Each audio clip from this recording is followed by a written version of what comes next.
Is what the actual hell? And I'm sitting here. I've been talking for like for 5 minutes, no more, because I started a bit early. I've been talking for like 10 minutes, wondering why is the chat so quiet? Until I realized that, my software has been streaming. OBS has been streaming, but the stream wasn't actually started on YouTube's end. That's embarrassing. I just noticed somebody being like, guess he's late. I'm like, what do you mean? Oh, shit. I've just been talking to myself for 10 minutes, not realizing while you're waiting for me. Wow.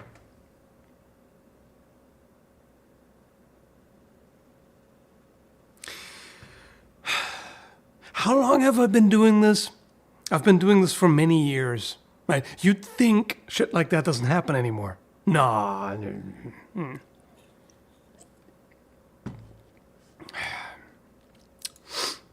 I mean, I can see why.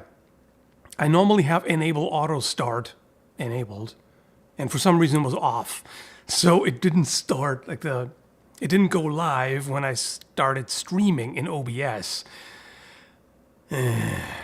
Anyway, hi. How's it going? Hopefully better than what bullshit I'm doing here. Okay, so I'm just gonna explain what we're doing here again, because that didn't go through.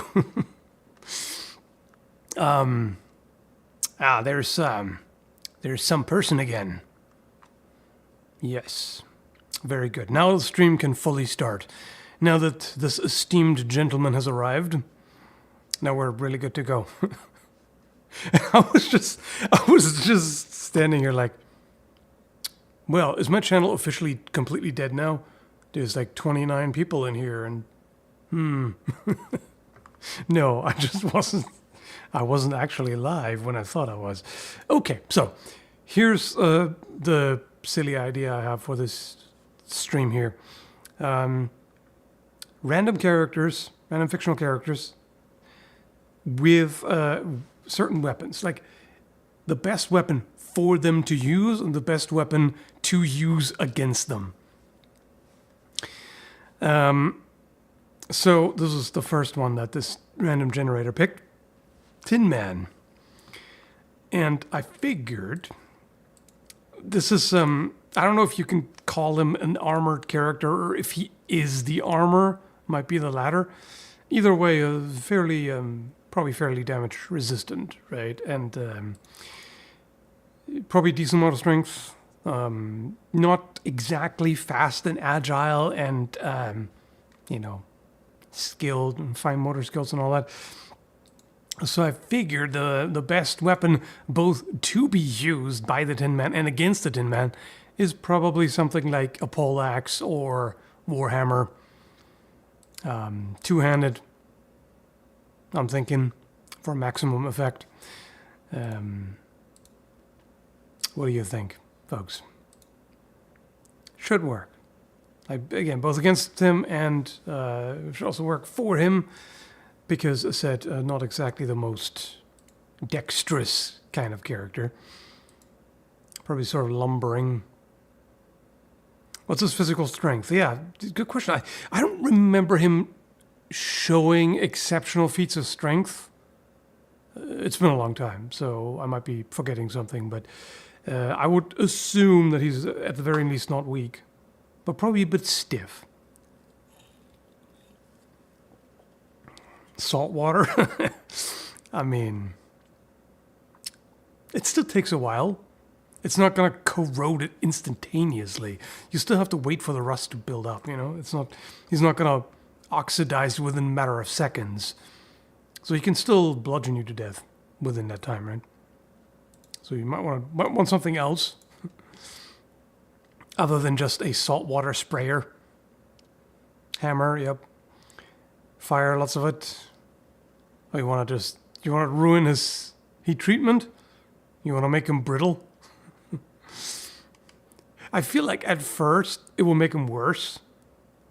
Because now he can burn you just by touching you if you, if you get him to. Not red hot yet, but hot enough that he's very unpleasant to touch or be touched by. Back to Korban, yeah. That's what I was thinking. A poleaxe,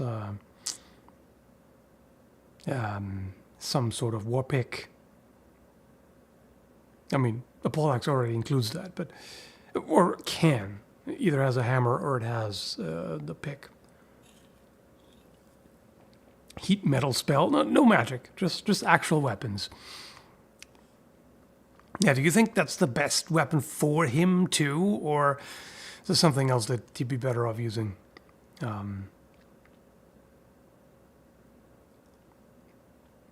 Is a Tin Man literal tin? That's a good question, actually. I feel like no, probably not. Let's see. What is Tin Man made of? Is he actually made of tin? I doubt it. That will not be very good. If he's actually made of tin, then he's not armored at all. I don't think there are any official... Oh, wait. The story of how he came to be made of tin. Oh shit, he is actually tin. Well, in that case, he's actually pretty fragile.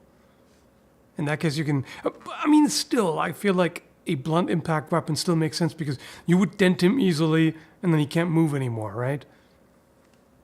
So, okay. Works either way. Okay. Next one. Captain Jack Sparrow. Well, we know what he normally uses. How would we equip him alternatively?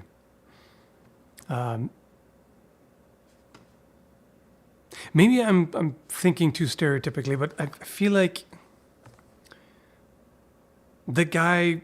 I really imagine him with a small sword. He's all his dainty gestures and everything. Just I don't know.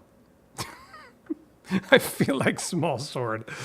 Am I stereotyping too much? What the? Do I have a chroma key effect on that I don't realize? Oh, yes, I did. I'm a professional. I know what I'm doing here. Duck's foot pistol.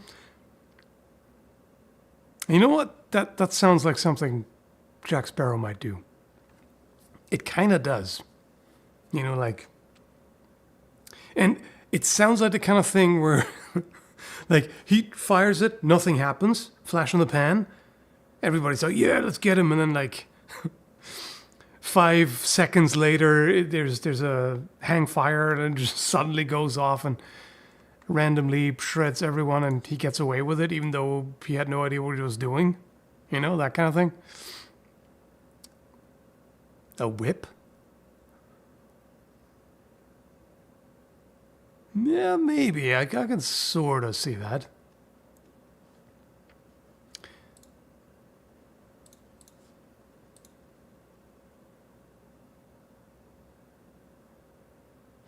Longsword would overpower a saber. I mean, yeah. Messer, I can kind of see him with a messer, yeah.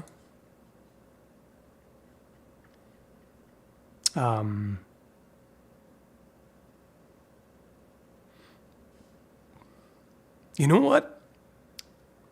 I kind of want to pull someone else in there now.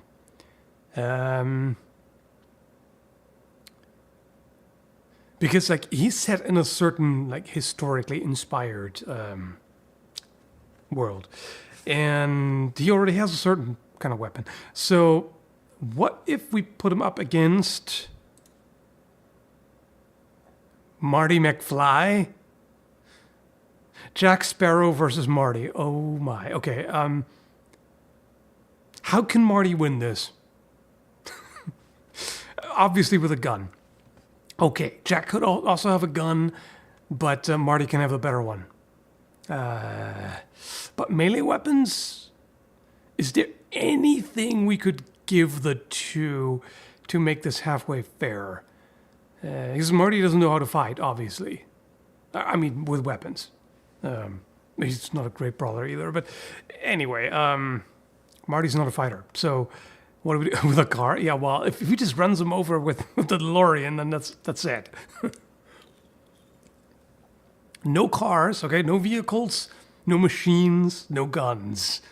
Does he have any chance against Jack Sparrow with a melee weapon? I mean, okay. Let's say... I was just going to say, if Marty has a baseball bat and Jack has a little dagger, like a dirk or something, he might still win. So, if Jack is drunk enough, that's a good point. He could be drunk enough that Marty can just steamroll him.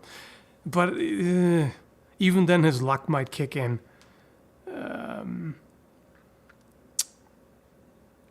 Because Marty needs something that you can use without needing all that much spear.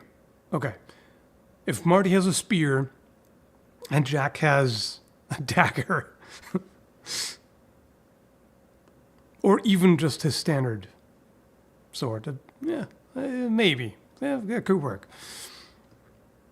But I feel like Jack's luck would still win.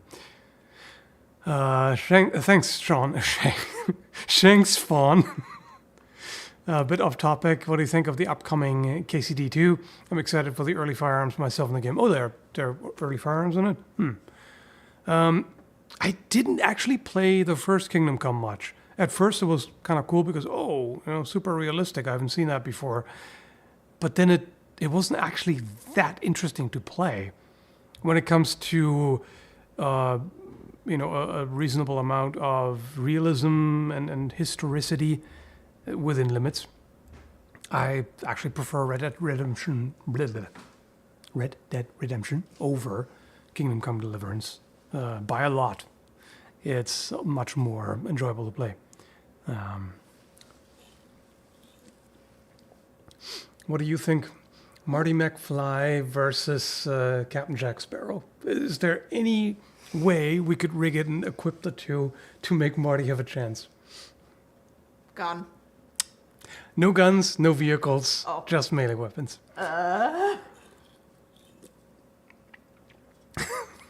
Spear? Spear. We can agree on that. Trident, yeah, like some kind of polearm, right? But generally, no. Jack might be a fucking disaster, but he still knows how to actually use melee weapons. Exactly, he can fight. Marty, Marty with a mace and Jack with a whatever, like a dinky little knife or dagger or something, maybe. I mean, yeah, he goes back in time and kills Jack's father. Okay.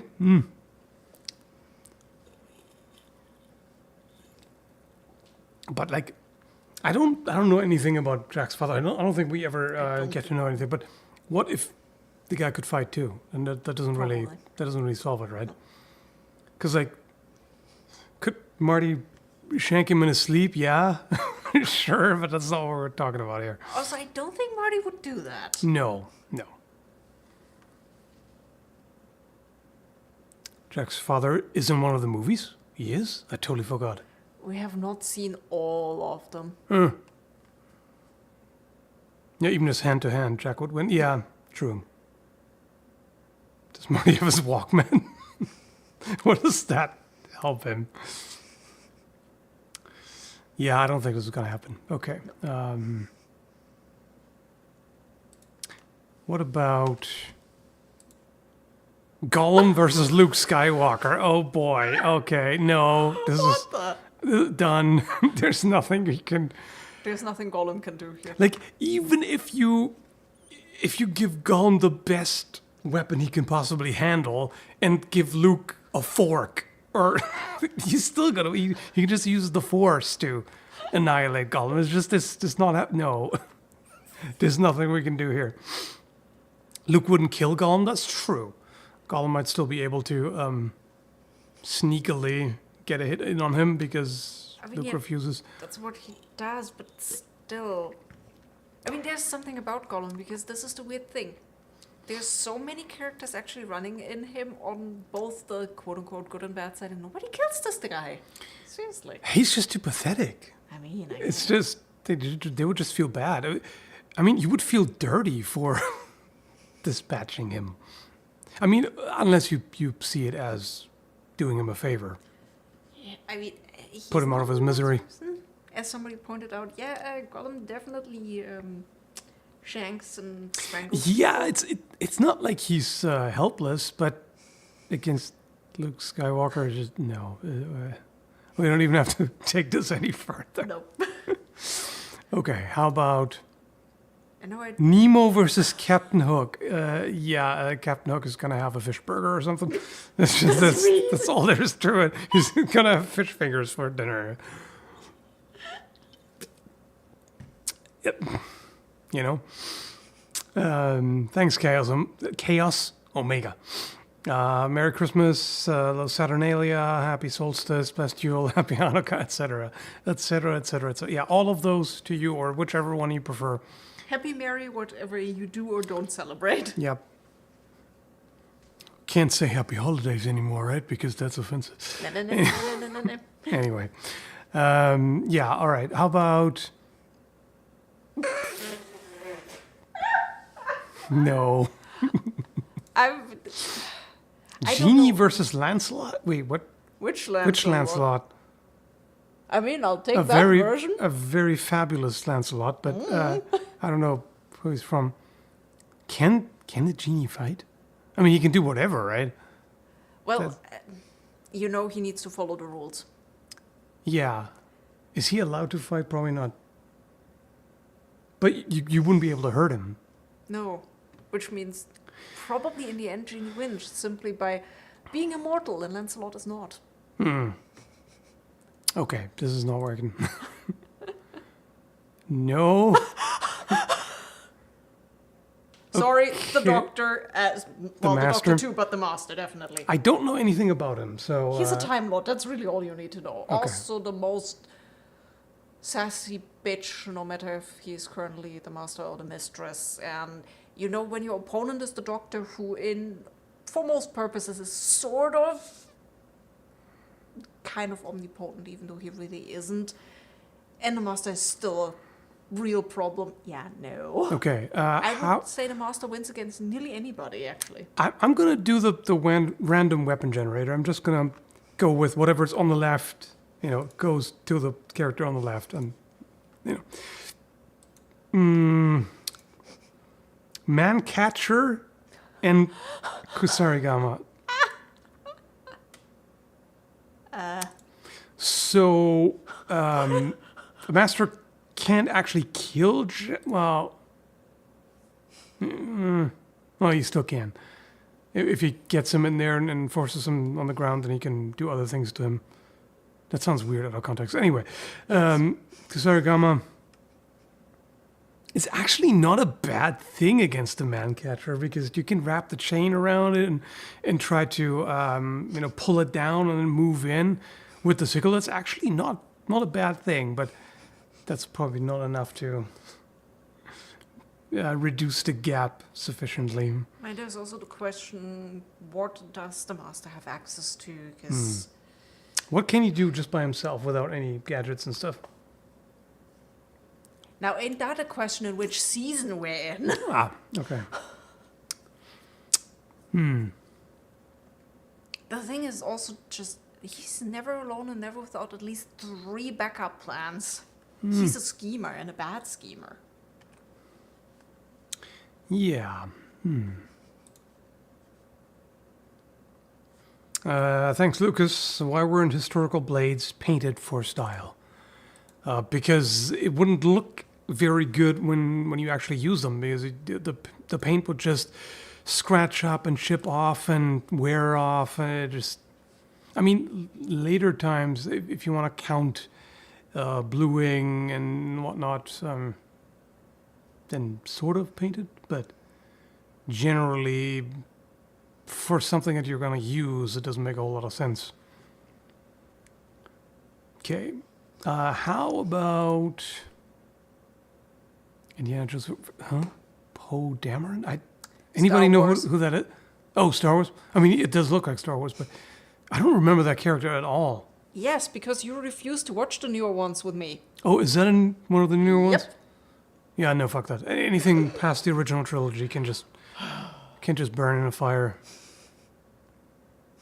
No. You Get old outta fart here. Yeah. I fart in your general direction. And here. You're awfully close, so be careful. Anyway, so Oh, so yeah. Falchion versus Falchion versus Hidden Blade. But you know what? The Hidden Blade really fits for Poe, actually. And we have seen Indy with sabers, so actually we got a weapon combination that fits their personalities each. Yeah, my money's on Indy. Falchion versus Hidden Blade. The Hidden Blade can't do shit in a one-on-one. No, really can't. Now the problem, Poe at least does actually have full-on fight training and such, though. Yeah, I mean, Indy's not really He's an trained in archaeology swordsmanship. professor. Well, then again, he's also really good with a whip and with guns, so like clearly he has something going for him. Well, you know, the problem here is that we are in different eras of movie. Indy is your typical action hero from an 80s movie. He can do whatever he needs to do to win in this specific moment, versus Poe is from a gritty modern movie where people have actual strengths and weaknesses. So, Well, yeah, still, Falchion. Come on, that's just not a contest. Next, the Grinch versus Woody, and the Grinch has a warhammer. Woody has a revolver. Okay, that's actually very appropriate. Well, it is, but here's the question: is the revolver Woody size or normal size? That's a good question. Because if it is, then that's not going to do a whole lot, is it? It's going to hurt, but what caliber is that at that point? It's less than 22, right? At that size. But I'm still giggling because Warhammer 2 hit a toy with. Ouch. Yeah. I mean, the good thing if the revolver can hurt the Grinch, if it's not too small, then the small size is actually an advantage, because with a large two-handed Warhammer, it's a small target. It's a pretty damn small target that can move around quite a bit. So, I feel like This is the weirdest thing ever, but probably Woody wins. probably. I guess so. Even the I feel like this would be smaller than a 22. I mean, how many times? Like, what's the general size? Woody's. Yay. That's what, like a fifth? Yeah, about a fifth. So it's about a fifth.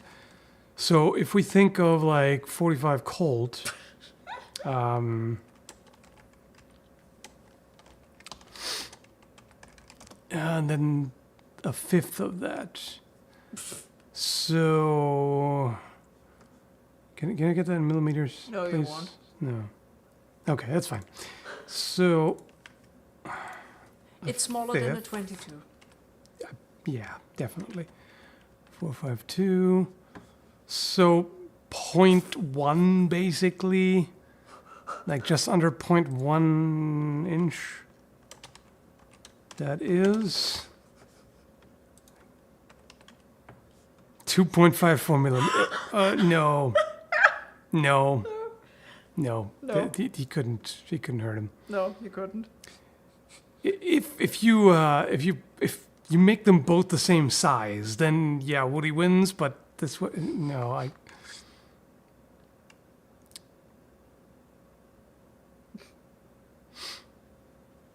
I feel like if he would probably have a better chance if you gave him a knife and he goes Chucky on him. But Oh dear God.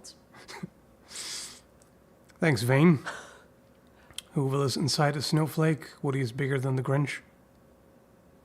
This was important lore that we were Okay. unaware of. So, in other words, the Grinch can't actually hurt him with the Warhammer. Huh. If it's inside a freaking... Yeah, no. Well, yeah, but then he can't do anything.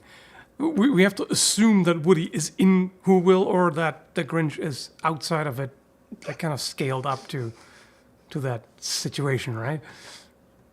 Just an advantage. He probably hates toys. He's really gonna. Remember that when in the mask when he whips out the hammer to go after the alarm clock. I feel like it would be kind of like that. Okay, so Woody is dead. Well, the Grinch is dead. What? Well, the Grinch is dead if both are the same size. Yeah. Well, I mean, I said you can't have to make them the same size, right? Because otherwise, there's no. You know what's the weirdest This is a thing? massacre. No, Lilo wins. What? How? Yoda can't kill an innocent. Oh shit! And Lilo is a fucking weirdo. And has Stitch.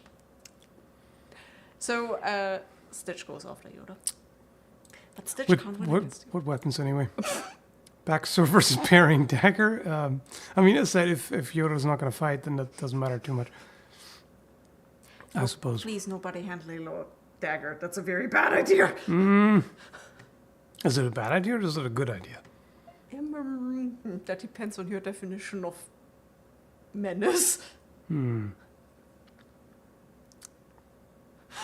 Yeah. Yeah, I guess so, huh? See?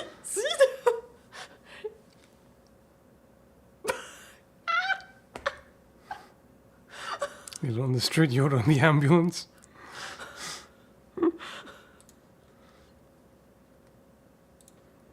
Yes, Stitch. Go away with Nemo. What is this?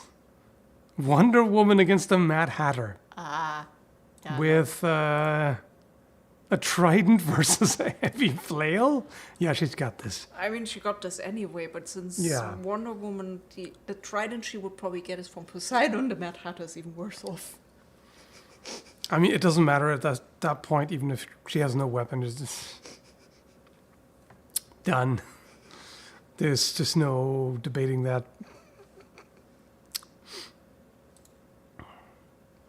Hagrid versus Belle. And then with backsword versus double flail. Yeah, no, she's doomed. That ain't happening. She does lift not- that thing. She does not look like she can even swing that halfway effectively. No, she's a bookworm. Mm-hmm. She can outsmart him 3 ways around the block, though. Yeah. So, honestly, I would still give this one potentially to Belle simply by running up a tower and throwing a gargoyle at him. I mean, at least it's not a bad weapon against Hagrid because he's not going to be the most, agile, dodging fighter. No fight, they're just friends. Yeah, it makes more sense. I mean, yeah. She's more danger to herself with a flail. Yeah, I mean, in absolutely. all honesty, Hagrid is sort of a Disney princess, so yeah, they're probably actually not ever gonna fight. They're just gonna get distracted by cute little birdie they both run after. And they both have a bit of an obsession with beasts, but let's not go there. I'm not going to ask. Nope. Honestly, this is gonna be really weird to say, but it's gonna be Tigger. It's because Captain Hook is such an incompetent buffoon, or what? No, Captain Hook actually isn't incompetent, but the man Well, has... that version, Even that version is. But the thing is, Tigger has endless energy. Don't forget, he's the manifestation of ADHD. Yeah, but that's still not. Fuck. Okay, how about no firearms? Elven light blade versus longsword. Tigger doesn't need the light blade. He literally just needs to... You know what? No, he wins. How the fuck is Captain Hook gonna use a longsword with 2 hands? One hand, you mean? Yeah, exactly. hand and a hook. That's not happening. Yeah, he loses. He loses. Also, just by heart attack, because anybody being any adult around Tigger for long enough is gonna have a conniption. I mean, he goes into full-on screaming fits over Peter Pan, and Peter Pan is harmless. True. Compared to Tigger. So he would be distracted. He couldn't. I mean, sure, you could still use a longsword with one hand, but it's better with two. So, and he's not used to two-handed weapons, obviously. Yeah. He's toast.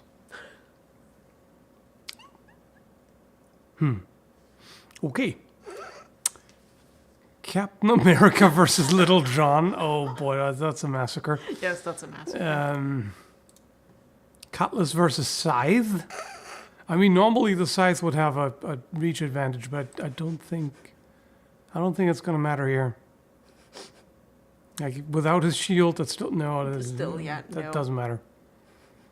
Doesn't matter. If both get super soldier serum, no, still doesn't matter. That don't matter. Okay, that's just silly. Now, I do love Simba like every other person who grew up with him, but yeah, no. James Bond versus Jack Sparrow. Okay. Now, what are they using? I mean, that's always a question. The what? No guns. No guns. Okay, Chuck Safari. Okay, a completely unusable wall hanger versus a warhammer. Yeah, you're done. James Bond is done. That's not. Unless he gets to have. I mean, I don't see Jack being particularly effective with a warhammer, but come on. No, he would not. Against this thing, that ain't happening. Nuh-uh.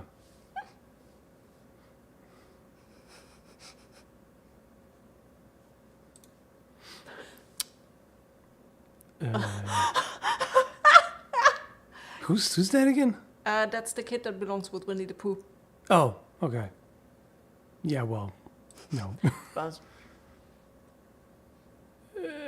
Now here's the question: does Rapunzel have her hair or not? How's that going to help in a fight? It's magical. Yeah, and is it magical in a usable way in a fight? Yeah, you have never watched I mean, these sort movies. of, I guess. Boomerang versus double sword. Okay.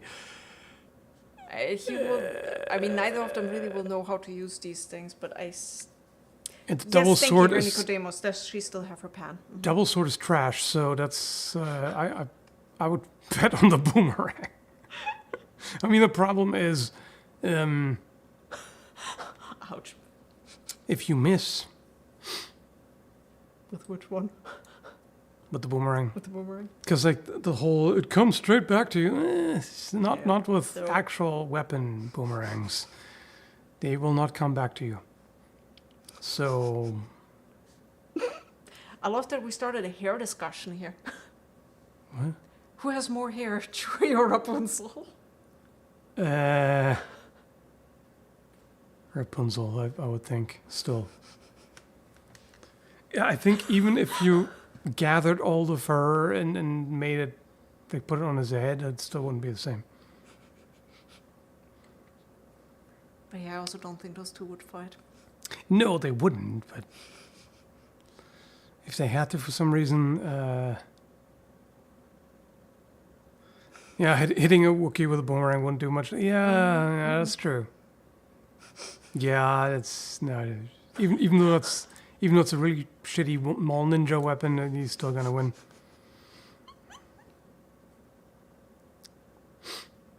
Yeah, also she's not strong enough to throw it hard enough. That's true. It's true. Okay, I think in that case, Marty's gonna win. Well, that depends. She Is gets he? a gun. Yes. Yes. He Yeah, is. okay, yes, he is.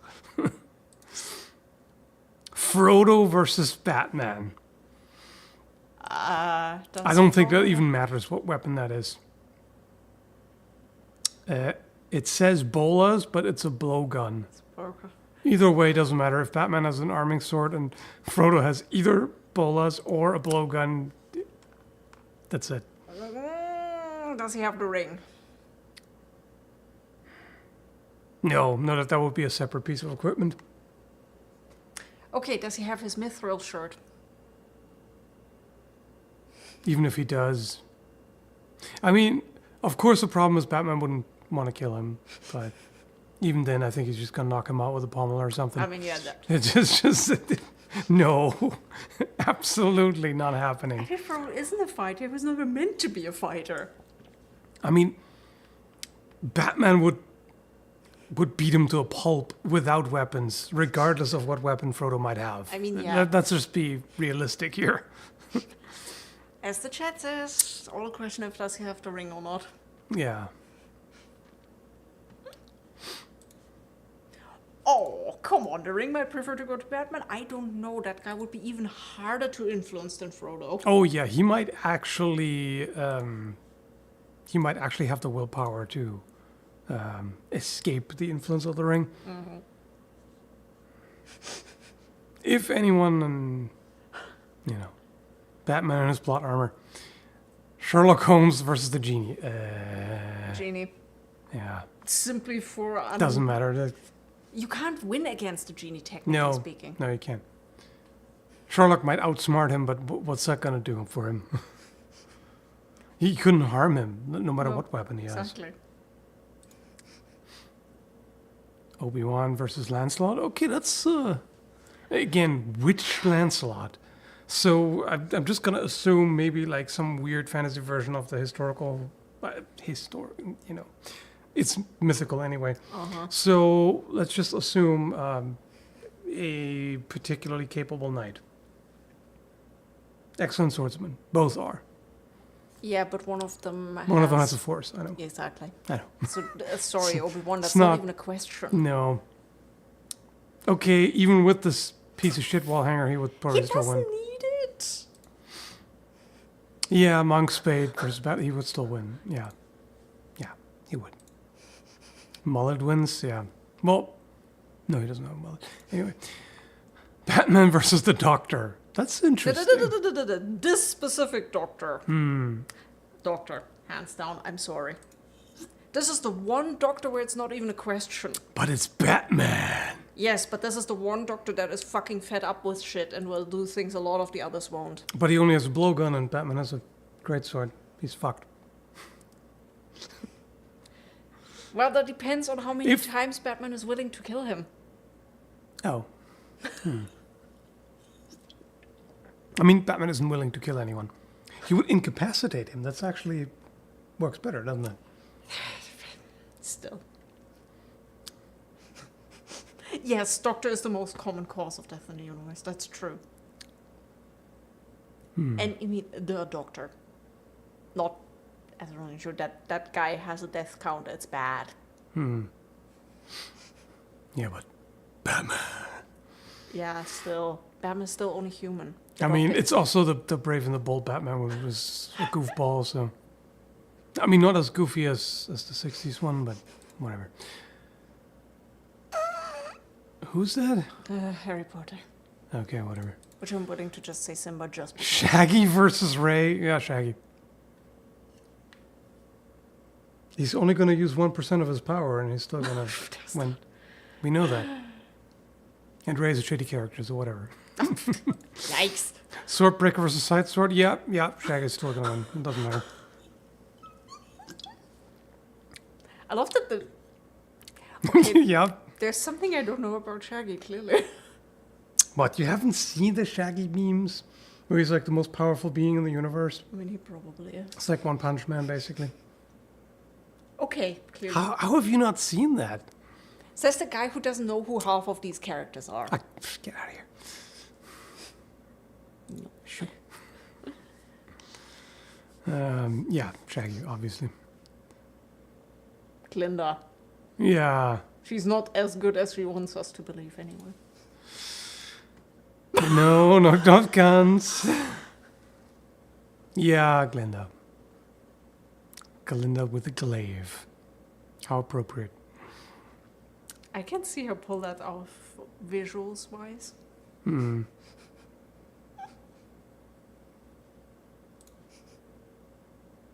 No. We have found one where I don't know who it is. Sherlock Holmes versus Mr. Incredible? Yeah. Now here's smarts versus strength. Poor Sherlock. He's just getting I mean, wrecked constantly. he's not a fighter. Great sword was a trident. You can't lift that great sword. Nah. No. Dorothy versus the Grinch. I think we're running out of characters at this point. This is kind of not a lot. Dorothy with a long sword versus a Grinch versus Mongosh. Well, since we've learned that he's too tiny to even notice. Yeah, well, let's assume they're the same size. Oh, I love Yeah, that no, the I don't think. chat actually thinks Sherlock would win. Huh. Yeah, I don't think Dorothy could use a long sword. This is just not really. Nope. The postal dude versus the hatred dude. Okay. What guns? Okay, there's more stuff where, okay, I'm sitting here. I don't know who these people are. Damn it.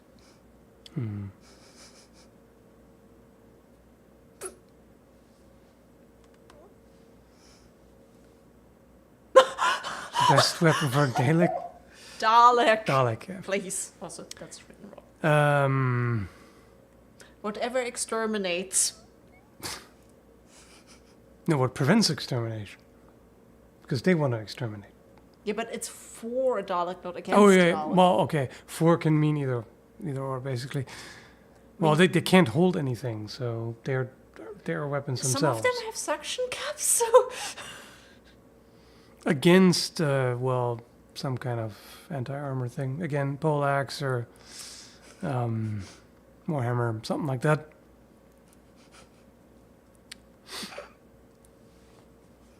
There's also fictional character battle Oh, analysis. dear God. So, Oh, yeah, gross. yeah, I know.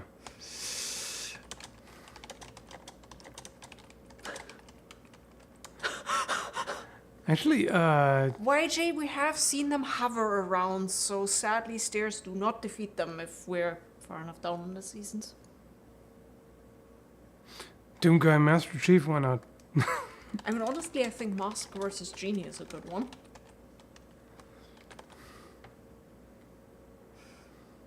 Mask vs. Genie, yeah. That's a good question. See? They have, See? but I feel like the mask is more unrestrained in the use of power. Yes. I mean, And, this and is way almost- more ruthless. Yeah. Especially the comic version. Comic version is totally loony. Well, homicidally loony.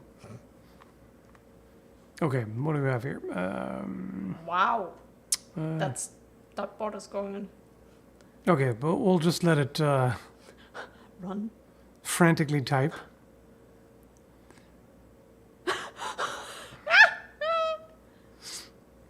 Younger, faster Skall versus older, more experienced Skall in an axe duel. That doesn't help. I'm too much of a wreck. Old me would wreck me. So also, axe is not something you've trained a lot, and so you wouldn't have gotten that much. No, I better in wouldn't. it. Yeah, that wouldn't be one. No, So, no, younger. I'm doomed. Old me would kick my ass. Young me, you know what I mean. That's okay. I just need to distract him. Well, that's easy enough. I know.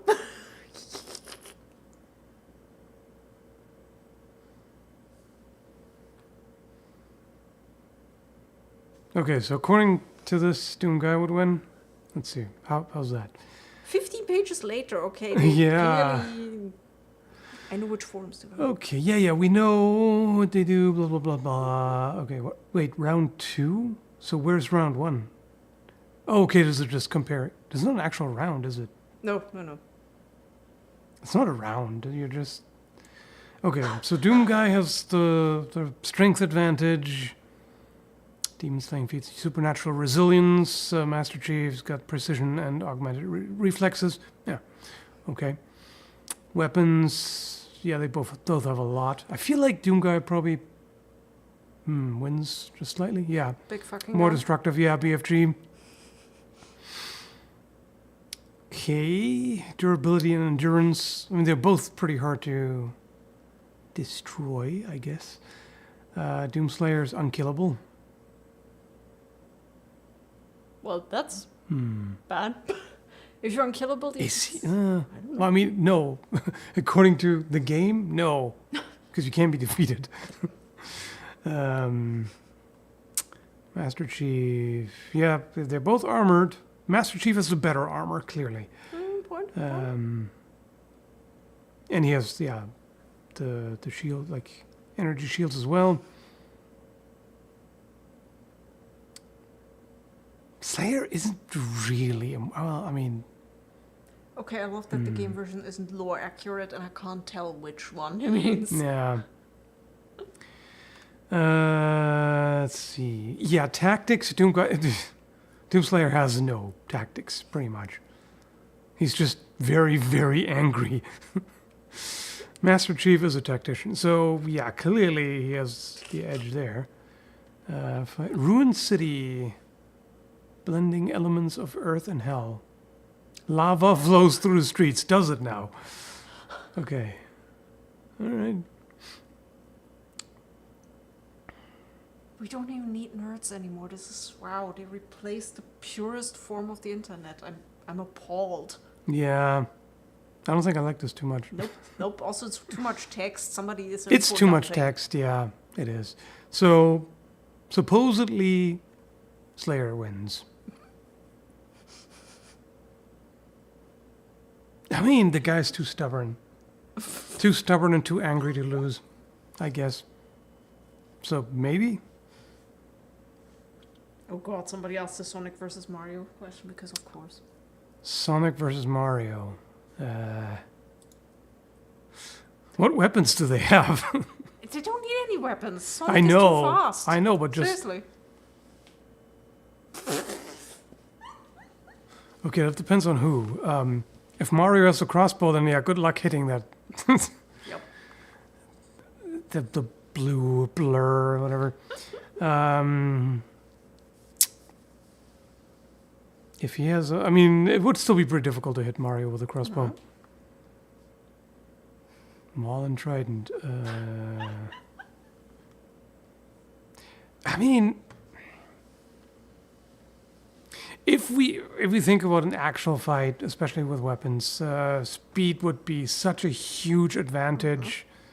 Mario is just, that's it. He needs a lot of extra lives. And Sonic has rings, so whatever. Those rings go down faster. Sonic would destroy Mario's ring. No, I mean... And never mind. Yeah, you just summarized the internet. Yeah. I know, that's the problem. I've seen too much horrifying things on the internet. I've been here for too long, yes. Mm-hmm.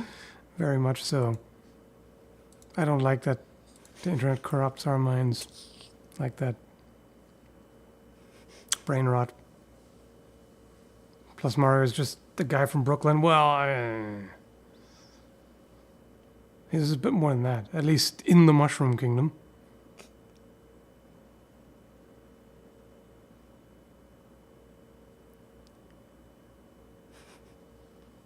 Yeah, true. If he has a superstar...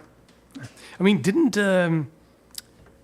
Death Battle do Mario versus Sonic? No idea. I think... I'm pretty sure they did. I can't remember who won, but I'm pretty sure they did.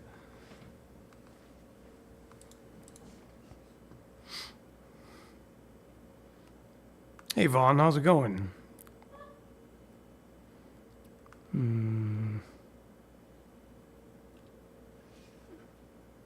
Sonic has an invincibility power too. Yeah, and he can go Super Saiyan. Super Hedgehog, whatever. But, yeah, Superstar Mario is literally invincible. And destroys everything he touches, so there's that. But could he touch Sonic? Probably not.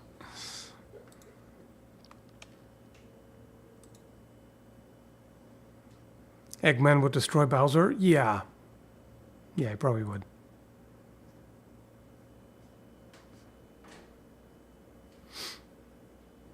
Thanks, Crikey. I love how Shadow the Hedgehog's power is guns. No. His real power is edginess. Don't forget, the main thing that you can say about him that is he's the ultimate edgelord.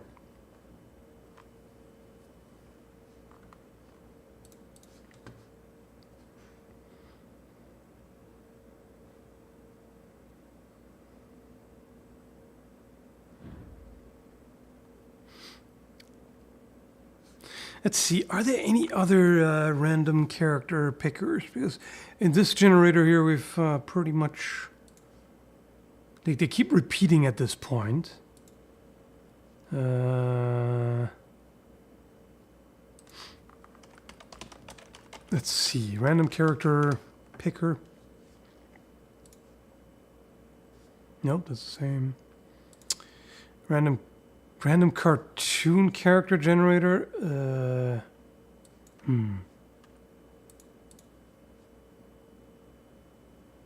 Okay, that kind of works.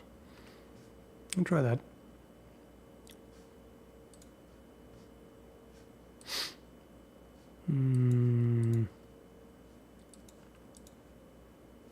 Then again, no. No, that's kind of silly. No, never mind. Let me find a different one. Oh, come on.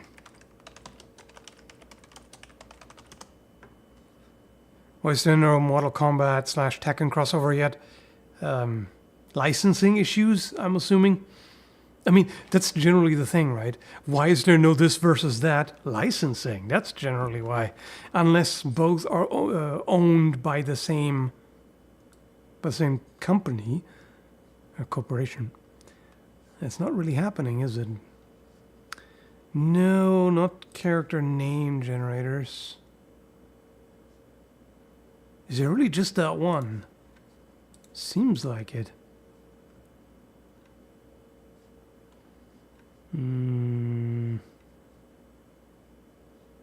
Smash Ultimate Random Picker. Oh, that's very specific. No. Knows all names. Character maker. No.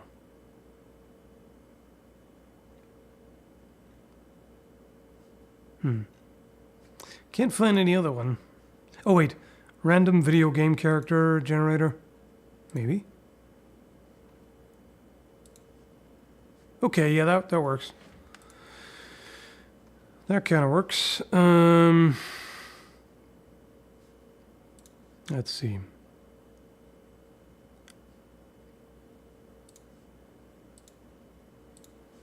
Ratchet and Clank versus Axel. Yeah, I feel like Ratchet and Clank, probably. With weapons in particular. I mean, not that any of them have like particular extensive experience with historical weapons, but yeah. Shepard from Mass Effect versus Samus, Metroid, yeah. I mean, Samus in her suit, I don't think Shepard can really compete.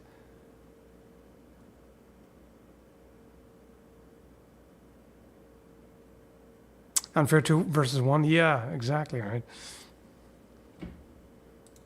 That's not really a good... no. Go away with the ads. God damn it. Dungeon Man. Okay. I have to admit I've actually never played Earthbound. Or at least not much. So I don't actually know anything about that. The Goose from Untitled Goose Game? No. Okay. Well, why is it always two? Not always, but...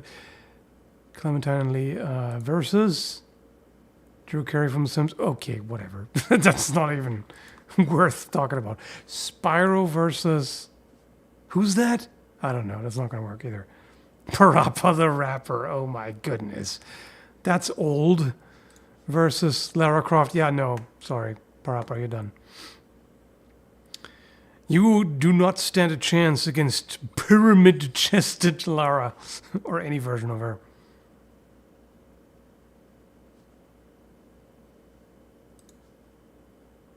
Sephiroth versus... Who is this guy even? No, versus Kirby. Sephiroth versus Kirby. Oh shit, could Kirby absorb Sephiroth and gain his powers? If so, then goodbye, Sephi. That's it. Oh, that's not what I meant to do.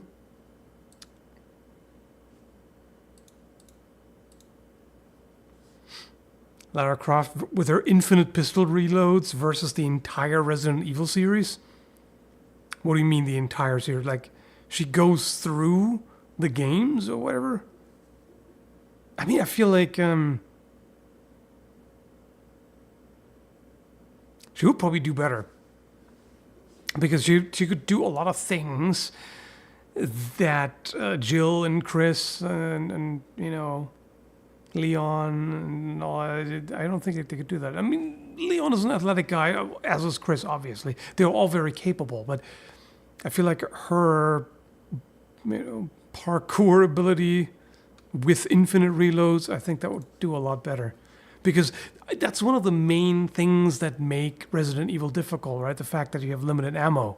She doesn't. But at the same time, you do need something that hits harder against a lot of creatures.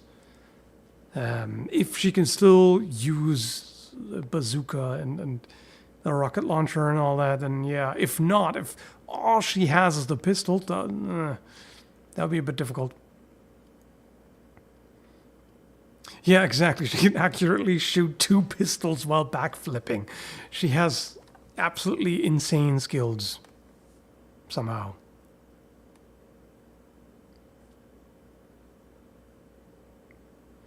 Yeah, exactly. Spent so much of RE games going, oh crap, only 3 bullets left, and she just dumps 1,000 rounds into each thing that moves. Yeah, pretty much. Just non-stop. So anyway, I started blasting. Thanks, Anthony. Neo versus Anakin. Where? In the Matrix or outside? Because outside of the Matrix, what the hell is Neo going to do? Inside, what's Anakin going to do? I don't think that's... This is like one of those things, Freddy Krueger versus whoever. It's like, okay, are they in the dream world? Yes, then Freddy wins. Are they not? Well, then there's a good chance that he loses.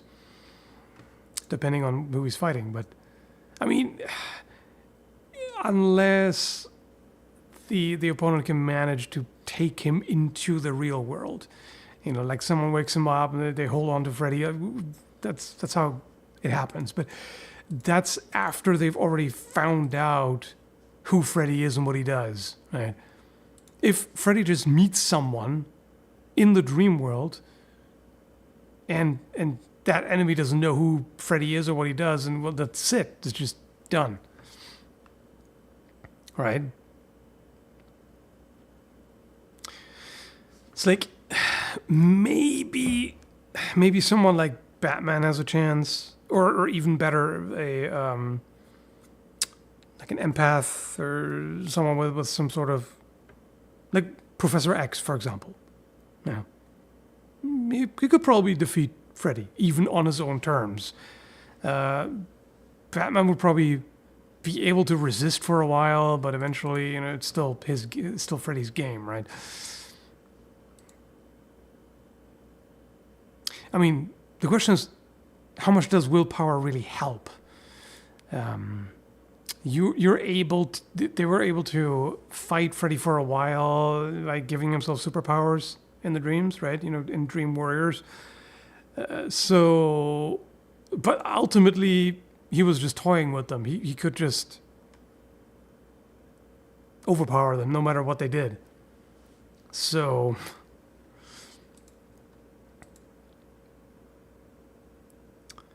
Batman would smoke Freddy Krueger easily. Would he?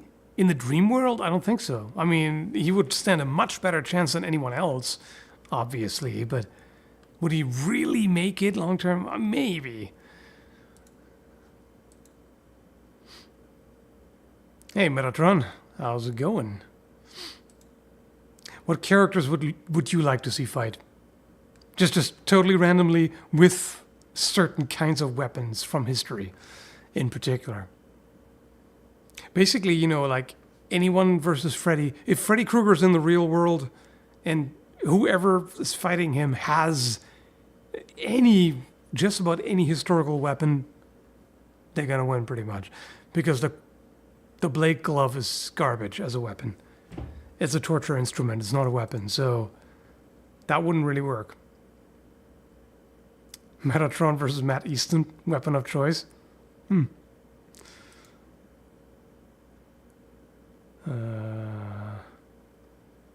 Oh yeah, true.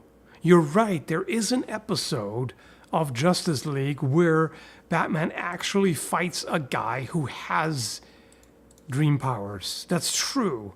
And he wasn't ready for how messed up it is inside Bruce's head. So that's true. There was that.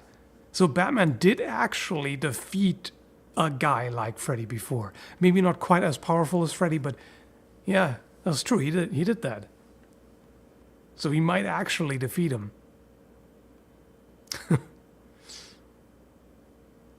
Good thinking.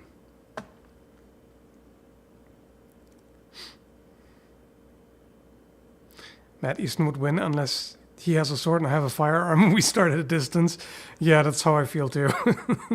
It's like, how would I have any chance against Matt? Well, not in my current state. Me at my best, like me at my best with a longsword versus Matt with something that he has very little experience with.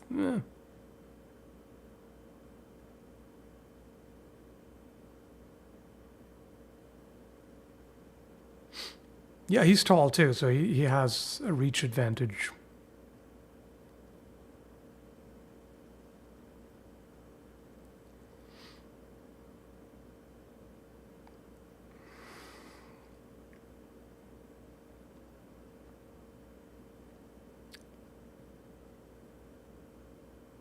Steven Seagal versus Stairs? Oh boy.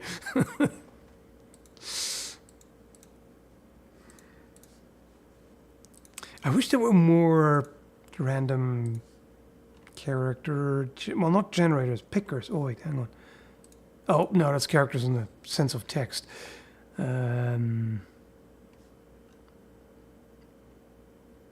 Well, how about you pick characters, chat?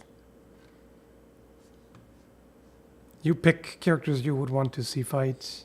Oh, okay, random Marvel characters. That might work. Okay. Let me see if I can get another random weapon generator. Because this one definitely starts to keep repeating things. I'm going to leave this open in case I don't find anything better. But in the meantime... random... No, wait, that's the same. Oh, wait, is it? No, it's not. What? No, never mind. This is just full of ads, just obnoxious. That one doesn't work. Wheel of weapons. Spin the wheel. There we go. That might work. Ah, yep, that might work. Oh yeah, cool. We can use that. Okay, so let's see here. Ideally, characters I know. Okay. Oh no, no. I just rolled Punisher versus Quicksilver. Yeah, sorry, Punisher, you're done. Punisher wouldn't even have a chance to lift a finger, literally, before Quicksilver obliterates him. It's like a normal person versus a speedster. There's literally nothing you can do. Like, he's going to win before you even realize that he's moving or that he's there or anything. It's like, basically, you show up before you even have time to process the situation. You're dead. That's just not happening, you know? If Punisher has a chance to plan set up, even then, what's he gonna do? There's literally nothing he can do. Like, the old cartoonish, banana peels everywhere and whatever, sticky glue on the floor. Bullshit. This is a speedster would not actually fall for that, because as soon as he arrives, unless the speedster is literally teleported onto the prepared scene and immediately lands on the sticky floor or whatever the hell. No, not happening.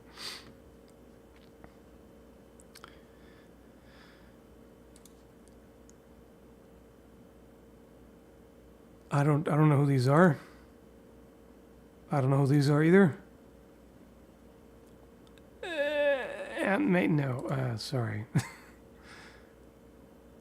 Okay. Why are there so many Marvel characters I've never heard of? Guardian I've seen, but I don't actually know what his power set is.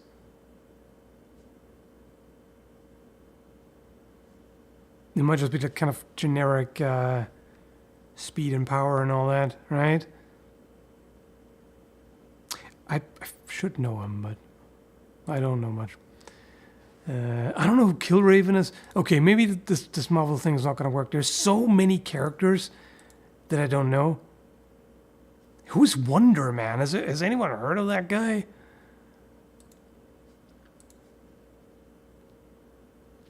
Okay, Black Goliath, but I don't know who Corsair is. Quasar's totally overpowered, isn't he? Okay, this is not gonna... Wait. Okay, Deadpool versus Bishop. Okay. What weapons we...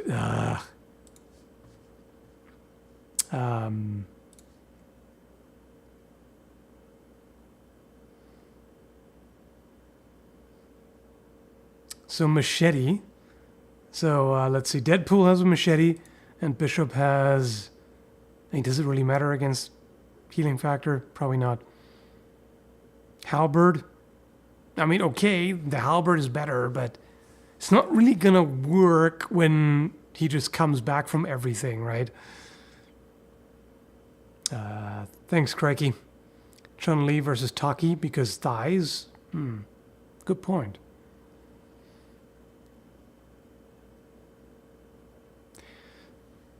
I feel like Chun-Li is kind of overpowered in that situation. Like, obviously, Taki is better than, just about any fighter in the real world, but Chun-Li is I feel like, a step above.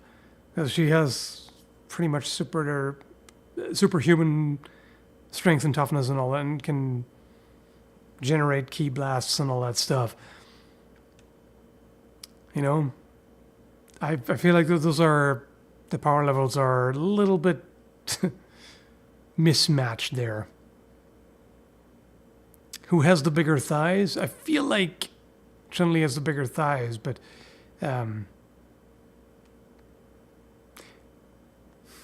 Taki definitely has a bigger rack. Anyway.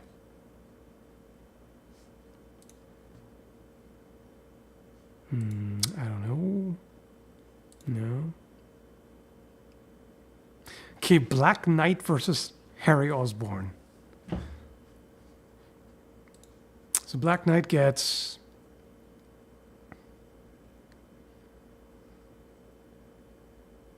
a flail, okay, appropriate. And...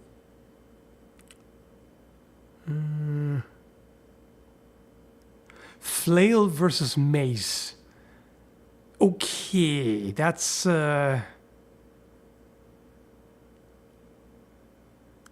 In a straight-up one-on-one duel where they're just using those weapons, no additional gimmicks and whatever, Black Knight wins, hands down. It's not a question, right?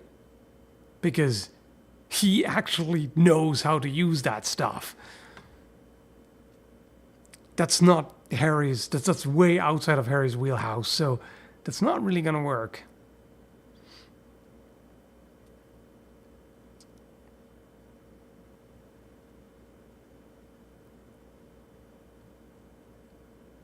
Yeah, I mean, sure, Harry has enhanced abilities, but Black Knight, doesn't Black Knight also have at least some level of superhuman strength?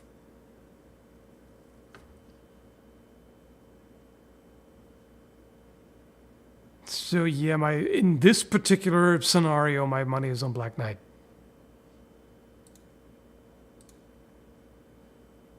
Gambit versus Tigra. Interesting. Now, does he get to use his power? Well, you have to say he gets to use his powers, because otherwise, if he doesn't have his powers, then she can't have hers either. So, So is he gonna sacrifice his weapon to make it go boom, or what's happening here? Let's see. Man, he almost lucked out. If he had gotten the recurve bow, he would be at such a huge advantage. Just imagine he can shoot explosive arrows. That would be great, but he only gets a saber. She gets... Really? A cannon? No, that's bullshit. Let's do that again.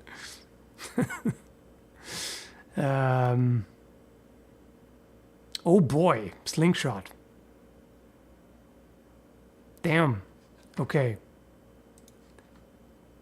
Gambit with a saber, so he wouldn't want to explode his only melee weapon. And she's got the range. If he had gotten the slingshot, he would completely dominate. But she's very fast, and she's got a fast weapon, and he can't use his powers. I mean, he can just once. Assuming that he doesn't have his cards, too. Well, can we assume that? If he has his cards, then, well, that's going to be still pretty tricky for her. She's definitely more likely to dodge and to hit him, but if he hits her, it's over, right? Again, if he has his cards. If he can't use his explosive stuff, then, or only once, then... If she gets claws, he gets cards. Yeah. In that case,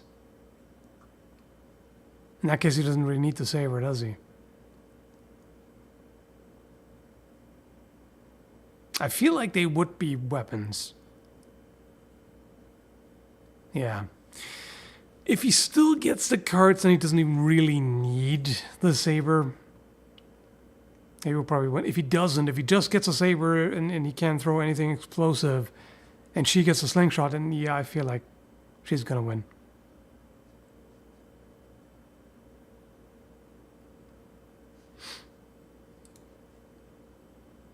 I don't know those two. I don't know her. Okay, Iron Fist versus Gwen. What? Spider-Gwen, I'm assuming? Because otherwise... wouldn't make sense. Iron Fist gets... If he gets Knuckle Dusters, oh boy. He gets a crossbow. Okay. I feel like he's in trouble. She gets... flintlock pistol. Okay, so they both get weapons that are completely useless to them, that they have no experience with, and that are not really going to benefit them. And both of them are a one-shot kind of deal. Obviously, you can reload a crossbow much faster than a flintlock pistol, but they're generally like one shot, and then you're at it for a bit. I feel like she's probably fast and agile enough that she can get close enough that she just blasts him right in the face with a flintlock. So close that you can't miss, pretty much, right?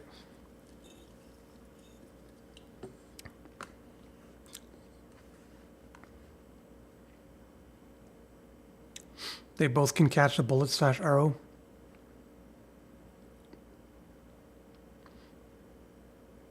You know what? I feel like she can definitely catch the bolt from the crossbow. Can he catch the lead ball from a flintlock pistol. I mean, it's lower velocity than modern firearms. Has he dodged bullets before? He might have. I don't know for sure. That would be difficult. And yeah, she's got the spider sense too. I feel like she has a bit of an advantage there. But this would be close. This would be pretty damn close. You've seen him essentially stop projectiles on his skin with chi. Okay, well, in that case, basically they would have to fight empty-handed because those weapons are not going to do much. I mean, that's kind of the problem here, right? If we're talking DC characters, they're generally going to be super powered. So, yeah. Historical weapons don't really mix too well with that. But I kind of like the weapon wheel here. Let me just... I'm going to pick... No, hang on. Still need an opponent.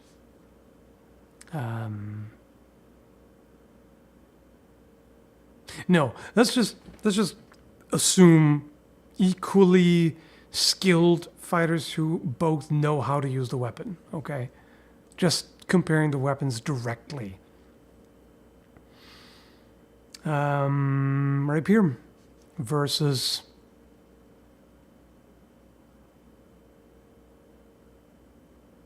shield? Nothing but shield. Oh my goodness.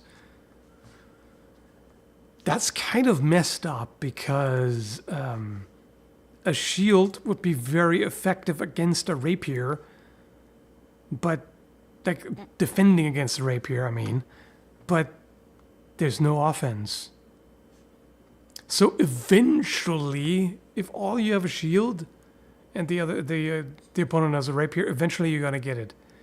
Eventually you're gonna get it. If you're just on the defensive the entire time, the only thing you can do is strike with a shield or try to grapple, and the rapier has such reach, assuming that it's not super confined spaces, eventually the rapier is gonna get you.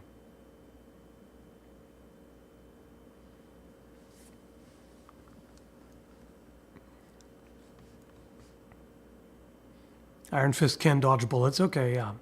So as said, they would just basically be fighting without those. You could use the shield to close the distance and grapple. Yeah, can you though? Because here's the thing. If the rapier user keeps aiming at your face, right, you have to lift the shield up to defend yourself. Otherwise, you're just going to take the blade in the face. When you do, you can't see. So the rapier can feint, throw a feint up at your face. As soon as you lift it up, they go low. That's pretty difficult to deal with. Depending on how good the rapier user is, like in terms of accuracy, even if you try to just peek above the shield and keep yourself covered, depends on the size of the shield, obviously. Assuming that it's not a shield that covers you completely, or even if it does, as I said, you have to at least look over it. So the rapier user might just be able to thrust right over top of the edge of the shield and get you in the forehead, basically. So I feel like that's a losing game eventually.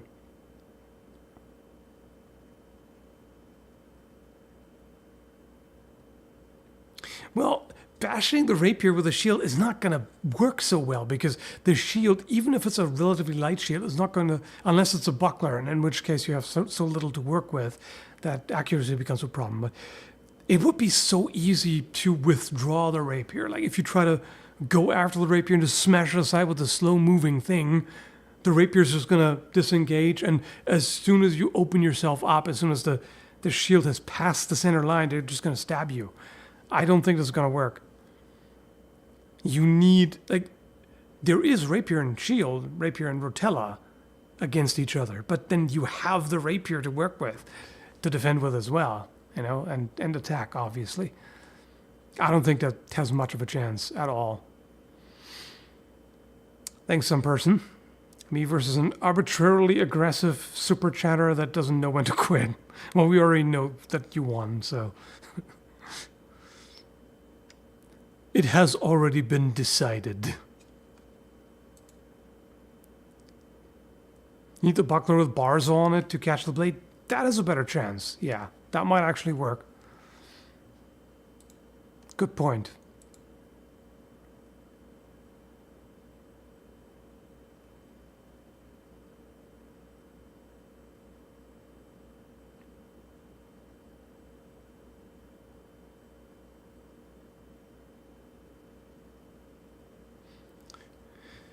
Rapiers are built for quick jabs and they're hard to see coming, yeah. And you're definitely better off using a rapier against it because then you have the entire blade to work with. You don't need to catch it exactly. Like with a rapier, you can touch blades and you feel what's going on. Right? If you just have the shield, then the opponent can just deny contact with it, and it's going to be pretty difficult. Okay, let's do one more.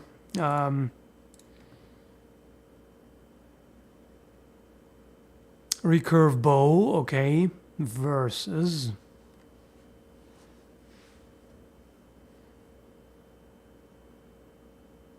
spear. That's kind of crazy.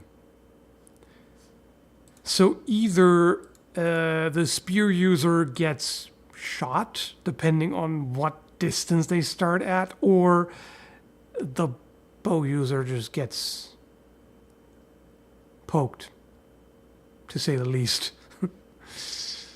Yeah, I don't know about that. That depends entirely on the situation. Do they start far enough apart? Is there cover? Is there what's going on, you know?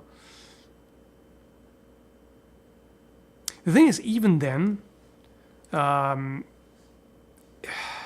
someone who has really good reflexes and eyesight and all that, they might actually be able to dodge the arrows while running up to them. So, yeah. Or at least make it difficult. Be a moving target, you know?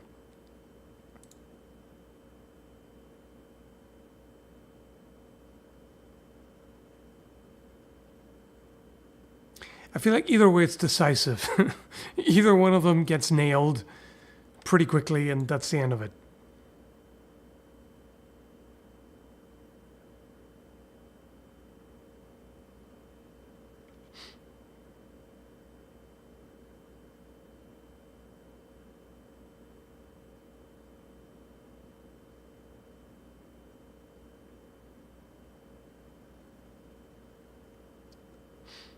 Overwatch women versus my sense of decency?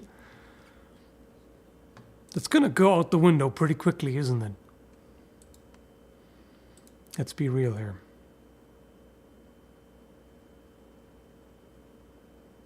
Who cares about decency at that point?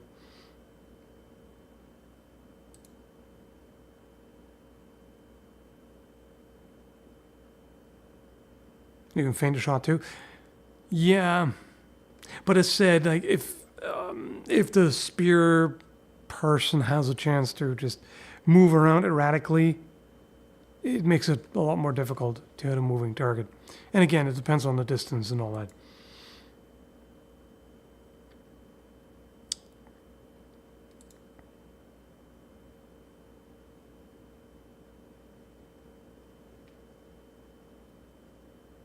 I think the bow user would just kite the spear poker. See, kiting is wouldn't really work so well in the real world because you can't run backwards as fast and as securely as you can in video games. You would have to constantly look behind you to not run into an obstacle or stumble and fall or whatever. And running forward is going to be faster. So and just shooting, turning around, running, stopping, turning around, shooting, the other person would catch up. It would work for a moment, but Doesn't work quite the same way as it does in video games.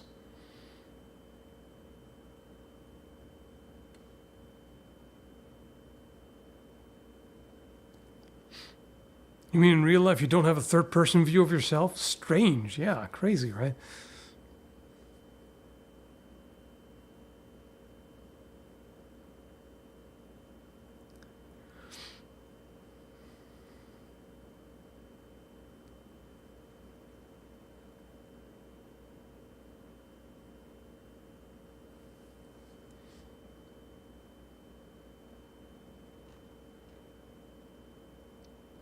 Wish I had that bullet time IRL. Yeah. The funny thing is, bullet time, the way it's usually done, is more than just fast reaction time or reflexes or whatever. It's literally being a speedster. If you think about Arthur and John in Red Dead Redemption 1 and 2, it's not just that they react super fast or perceive things more slowly, they move much faster too, because everything else is in slow motion. Well, their movements are slowed down too, but nowhere near as much as the rest, because like they can draw on 6 different guys and move the gun from one to the other in the time that it takes for them to just raise the gun up super slowly, right? So it's pretty crazy. I mean, you can dodge bullets in Deadeye mode, so they literally move like speedsters. That's how they get away with it, after all. You know, like with so many enemies facing you, the only way you can do that, fight so many guys on your own, is, for one, you have super toughness, meaning you can actually take several shots that don't really affect you. Like they don't doesn't actually do anything other than you can't take too many, and if you do, you just chug some potion or whatever, and you're good. But you're very, very hard to kill, and nothing really affects you. And you have super speed and super accuracy too. That's how that works. Otherwise, good luck. But that's what makes it fun, of course, in the game. It would be really lame. I mean, it would be a very different gameplay experience if it was realistic, if you just couldn't tank shots and didn't have... I mean, you can play the entire game without Deadeye, of course, but super fast reloads as well, that wouldn't work quite so well. It would all have to be stealth.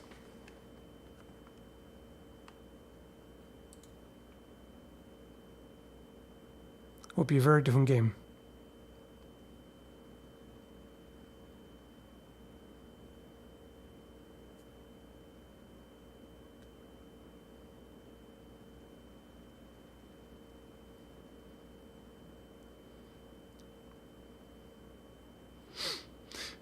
Oh no, I've been shot. The only effect was my vision turning gray for a moment. Cool. Yeah, exactly.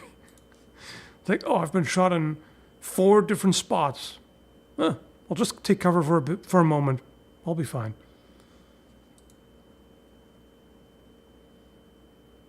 If need be, I'll eat some food. You know. I'll quickly eat a steak and I'll be fine. That's what I always love when you when you encounter someone in the wild who just got food poisoning from something, from a plant they ate or berries or whatever that they shouldn't have, and they're like, "Oh, I'm dying," and you hand them the medicine, they chug it and instantaneously, "Oh, I'm good." It's some kind of magical healing potion.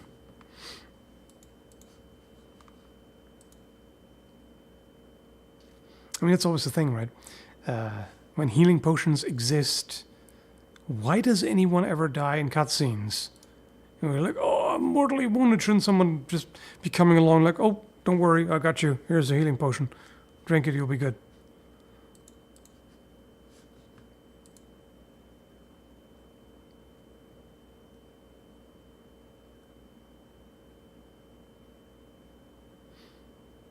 Every COD character heals like Wolverine, yeah, pretty much.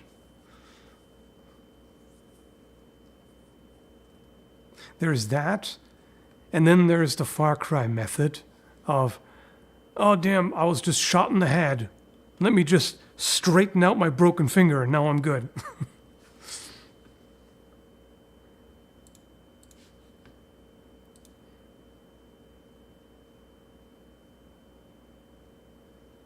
Speedsters are some of the most inconsistent superheroes ever. They can withstand the force of their own speed, and yet they can get their bones broken from non-speedsters. Yeah. I mean, it's usually explained with the speed bubble, like where... I mean, even then... Or, not really bubble, now I'm thinking Brandon Sanderson, basically.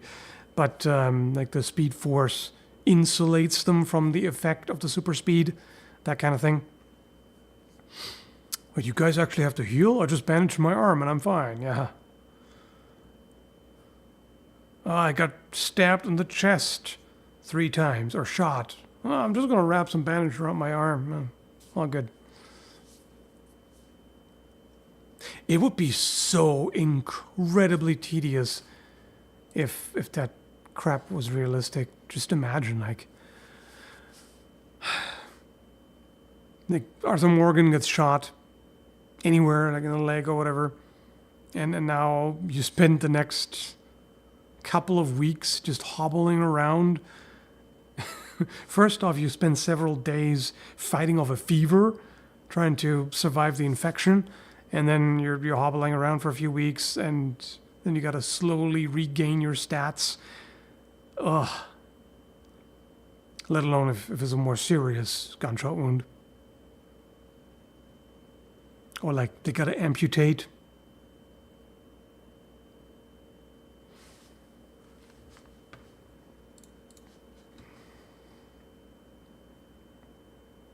Yeah, just lose a leg. That will not be fun.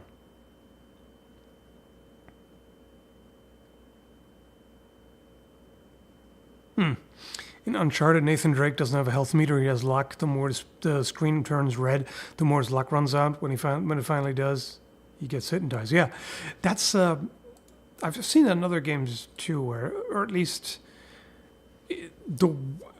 Like you can imagine that's how it works lore-wise, where it's not actually that they just tank hits, it's just that the enemy constantly misses, and there's like narrow misses and whatnot, where you have an indicator of that, but they're not actually being hit. But then when you run out of health or luck or whatever it is, whatever kind of resource is being used, that's being tracked by the game, whenever that runs out, that's when they actually get hit for real, and then it's over. That's a good way to do that. Amputation, reduced draw speed, accuracy penalty, yeah. You can't dual wheel anymore because you have to have one arm on your crutch, right? Oh boy.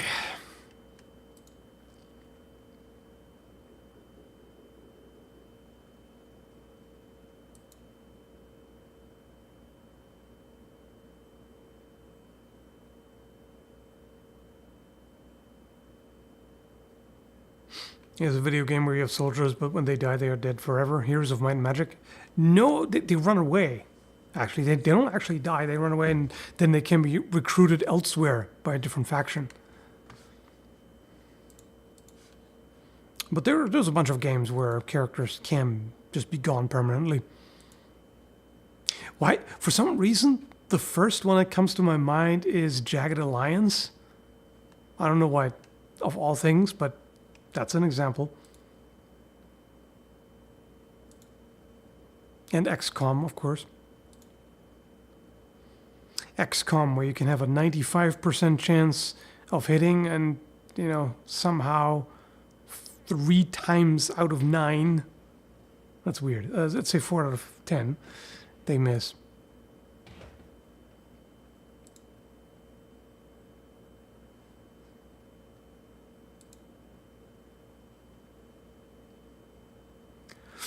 Exalted does that. You have a shield of initiative, and normal attacks take that off before a killing blow. There you go. Did you ever try a chain whip like in Castlevania? I did. You can look that up if you like.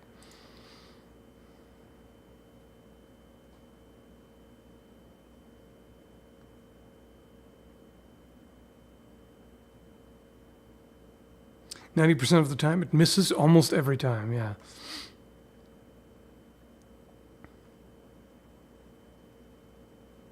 Can't stand Jagged Alliance? How so? What's wrong with it?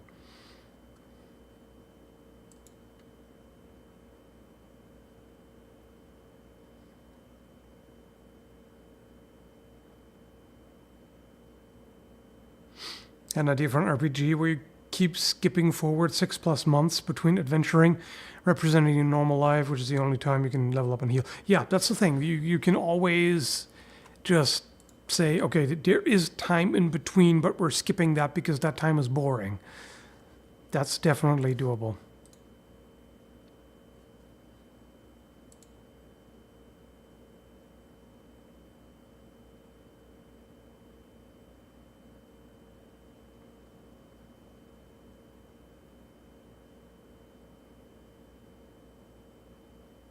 And you have to speed things up, otherwise it would be so incredibly tedious.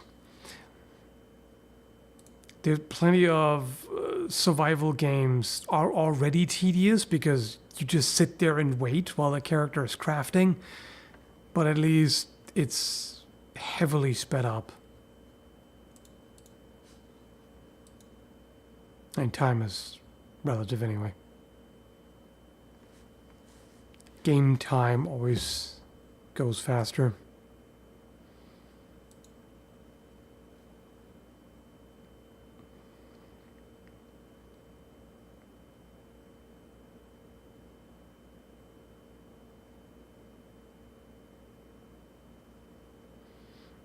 You have to do a lot of damage to get someone to kick the bucket with a whip? Yes. Meanwhile, you can potentially end someone with one cut from a sword. Yep, that's true. I mean, a chain whip would do a little more damage, but either way.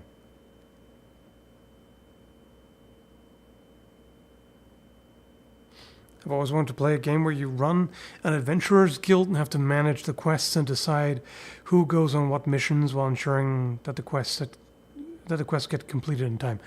There are games like that where you run like an adventurer's guild. I've seen some indie games like that. They aren't super in-depth from what I've seen, so it may not be quite what you're looking for, but there are some.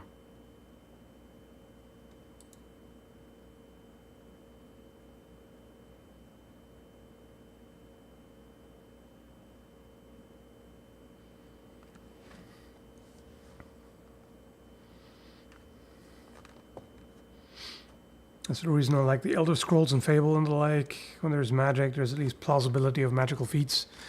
Yeah, sometimes you have a down to like a mundane world, shall we say, where there's still really, for all intents and purposes, there's still magic, sort of, just because certain things are simplified or they're just cinematic, or the characters can do things that just wouldn't really work in a realistic mundane world. But you don't want that because, as I said, it would be lame and boring and tedious. There are very few games that get away with that. Like Project Zomboid is always the example, other than the fact that there are zombies, obviously. But there's one of those games that can really get away with a super high level of realism. A lot about it is tedious, but it is part of the gameplay. It fits the goal, basically, and the realism actually adds to the experience in that case. But it can very easily go wrong, where it just gets just super clunky and boring and all that.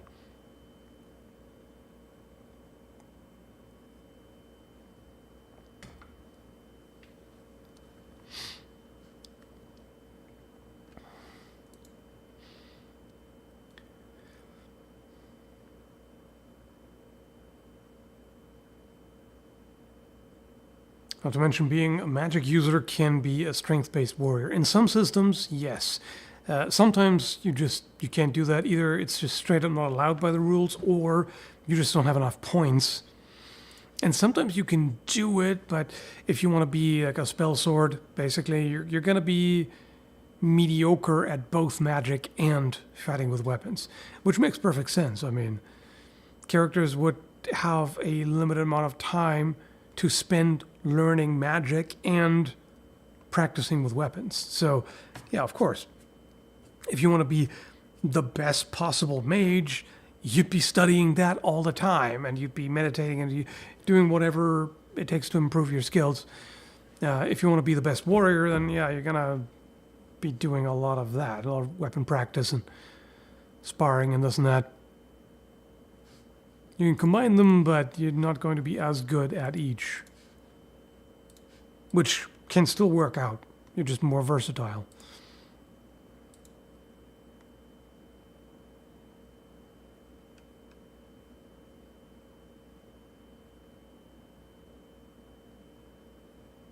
The training environment's also vastly different, yes. Well, I mean, you could have a spell sword academy where, you know, they have their libraries, they have their spell ranges or whatever, and they also have, you know, training dummies and arenas, I was going to say. Yeah, basically. Fighting areas.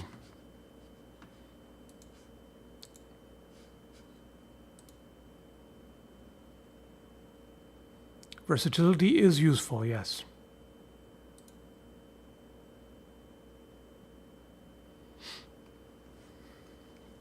You're not always going to be able to hit something with a sword or cast a fireball at something. Well, if you don't, then you probably have to talk your way out of it. Charm that something, or bribe, or whatever. Or just sneak away. Disappear.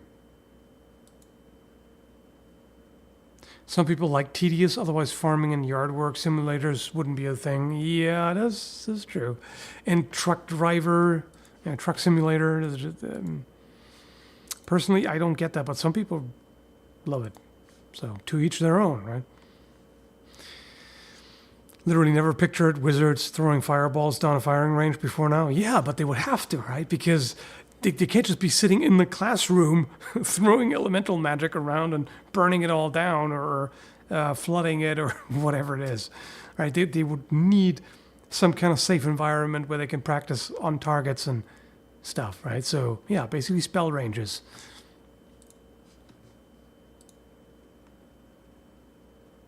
Or maybe it would be like, maybe you're within a magical bubble, like some kind of shield dome or whatever that neutralizes any spells that hit it. Like nothing can get out of it and you can't set yourself on fire or whatever. I don't know. They would need some kind of way to practice it without burning a forest down or whatever. Yeah, spell ranges.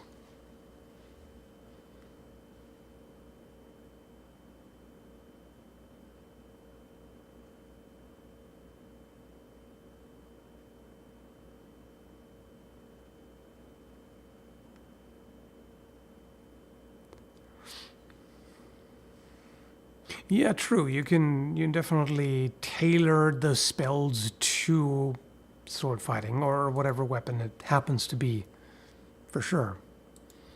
You can be like, you can have enhanced strength and speed skills, or spells, I mean, and enchant weapon and magic armor and this and that and the other. Illusion magic would also come in handy. Create like a decoy and whatnot.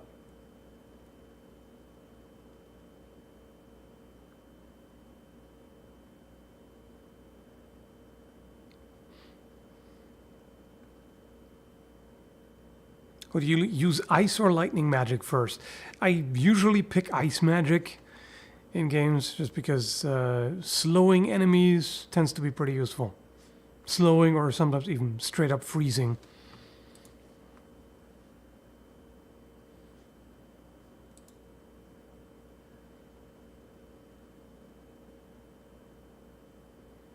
Everyone must practice their fireball chucking every Sunday, yeah. Of course. Our question is, do mages, elemental mages and whatever, do they actually have to be good at throwing things? Like, is there a physical component of, like, targeting with that fire ice ball or whatever? Like, do you actually have to throw it like a physical ball at the enemy? Like, and your ability to do that determines how accurate you are, or does the magic kind of target for you? Like, you just look at someone, you just point at them, and I mean, lightning. I feel like a lightning bolt would just go directly from your fingertips to the intended target, but fireballs and whatnot, do you actually have to be good at throwing? Like, would a baseball pitcher who learns magic be really good at that? I don't know.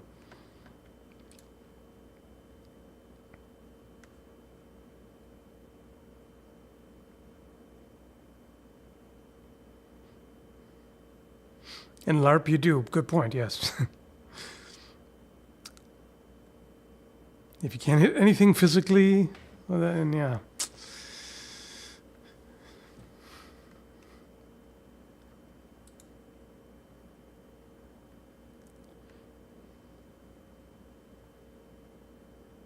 Could you negate fire damage with lots of leather armor like an early 1900s firefighter? Yeah. Especially if you soak your leather. Make it nice and moist. Was it gonna give you more protection? I mean, in some RPG systems, that is a thing. If you're wet, you're going to take less damage from fire magic, but more from lightning. So.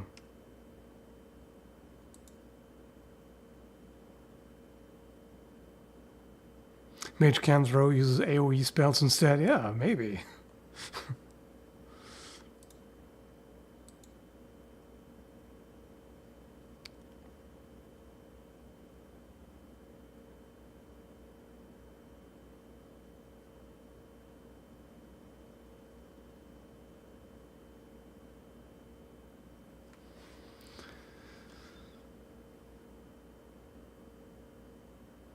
Rawhide would work better than leather. Yeah, in that case. What if the mage is cross-eyed, and what happens to the lightning bolt? Good question.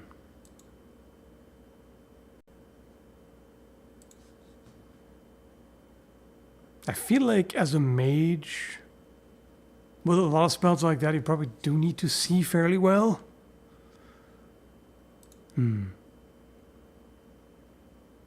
I don't know.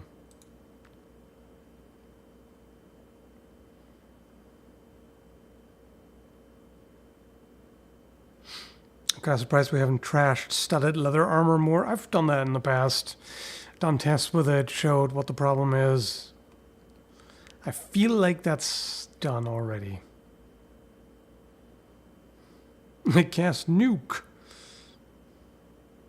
What element is that? Fire, right? Kind of.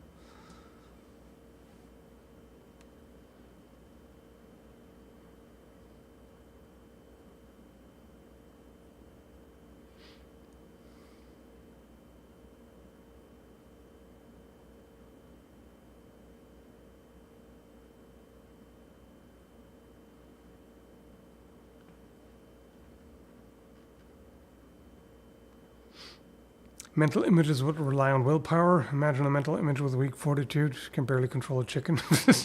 Yeah. I mean, if you actually have to visualize certain effects, I'd be screwed. Because I'm absolutely awful at visualizing things. I was just kind of astonished to know that some people can really vividly create images that they can see in their mind's eye. I'm like, doesn't work for me. Do you know those dreams? If you have those dreams where it's like you're half blind and you you desperately need strong prescription glasses, but you don't have them. Everything's blurry. Like you can't see shit. That's kind of like when I try to visualize something in my mind, it's like a weirdly ephemeral, blurry or shifting thing that doesn't really have any distinctive visuals. Aphasia, yeah, it might be that.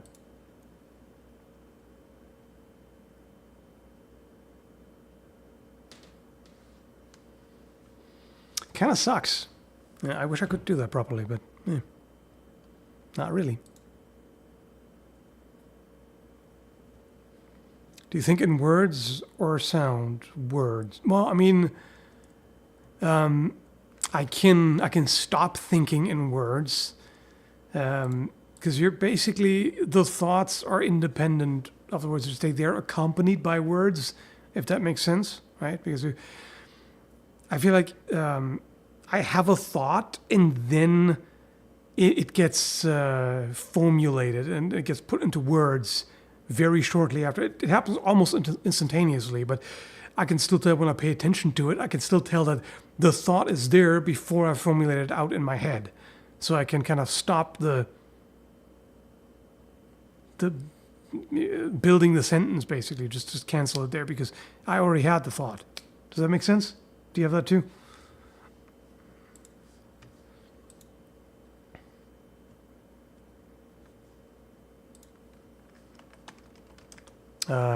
Wait, oh right, aphasia is the inability to speak. What's the one? What's the inability to visualize? There's a word. Okay, there's aphantasia. Okay, right. Aphasia is the inability to speak, and aphantasia is the inability to visualize things in your mind. Okay, right.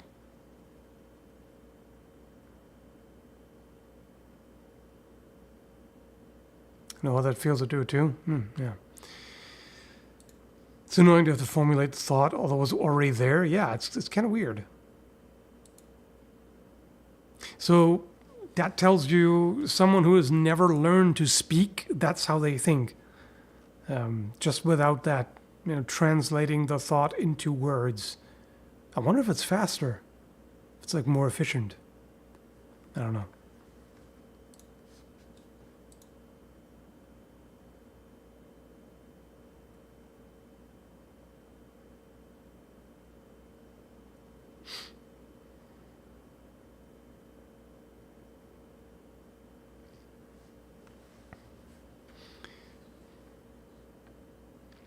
My dad has a condition where he has delayed understanding of spoken word. Like he needs to pause an extra second to understand everything people say. I have a bit of that sometimes where, someone is saying something and then part of it just sounds like gibberish, but then like a moment later, my brain puzzles it together and it's like, oh yeah, okay. So I can sometimes be like, huh? And then, oh, never mind. I got it.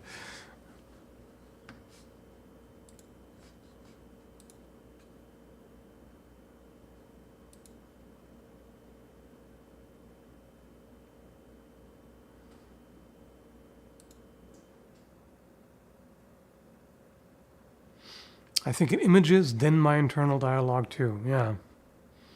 And other people think in sounds or emotions. Right.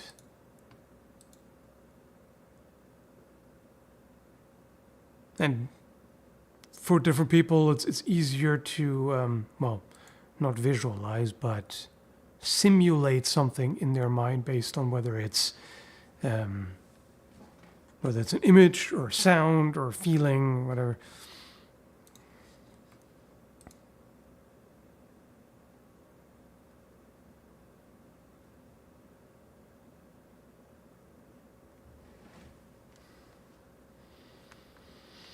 How do people with aphantasia dream?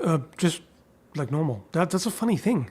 Even though I have enormous difficulty visualizing something clearly in my mind, when I'm asleep, my brain does that perfectly. There's no problem with that. Like I dream in visual images just the same way. Sometimes I have those blurry dreams where just nothing really makes sense, but visually, I mean. But then other times I've also had dreams that are extremely clear, where I can see. It almost seems like I can see better than in real life, if that makes sense. Everything seems like extra clear and vivid and all that. So, yeah, kind of weird. Thanks, Shinomori. I'm getting into Warhammer 40k, but I find that Space Marines highly boring. In chance you can do an analysis of Eldar and Dark Eldar melee weapons. Well, I suppose I could, but I don't know much about Warhammer 40k. I mean, I did a video about that recently, regardless. But I could look at specific weapons and try to say something about that, but I feel like I'd probably be missing something.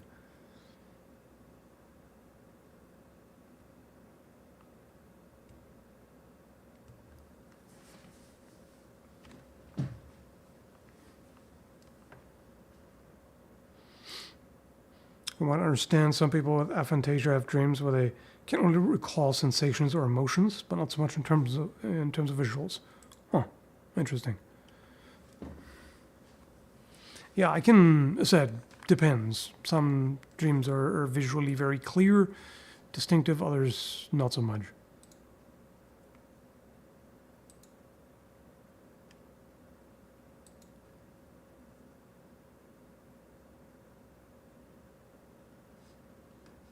Isn't it annoying sometimes how you have a really interesting dream and then you wake up and you're trying to hold on to it and remember, but you can already tell it's fading. You know, like the memory is already starting to fade and you're trying to kind of replay it in your head and then you realize after a while like most of it is just gone. You can't remember it anymore, even though you know that you just dreamt it and you still remembered it when you woke up. Isn't that kind of annoying? I don't know how we got sidetracked on all that, but hey, that's the nature of streams.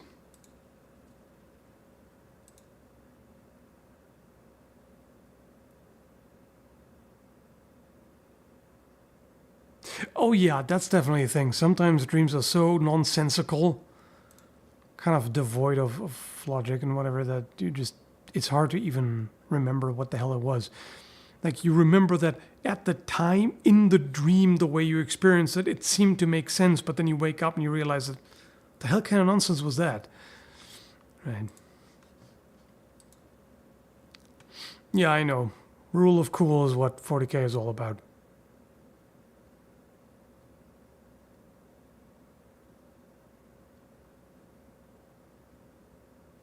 Your brain wants to move on. They're separating dream world and real world. Here's something else that really annoys me is sometimes I have dreams where I have fake memories within the dream. Like I falsely remember something. Sometimes it's like false continuity, where in the dream I remember something from a different dream. And then when I wake up, I'm pretty sure that that different dream never happened. Or did it? I guess that's kind of the question. Does the brain recall that within, like in the dream state? Does the dream recall memories from another dream that then you don't have access to when you're awake? Or is it just making shit up? Is it just making up false memories? Who knows, right? It's weird. Dreams are very weird.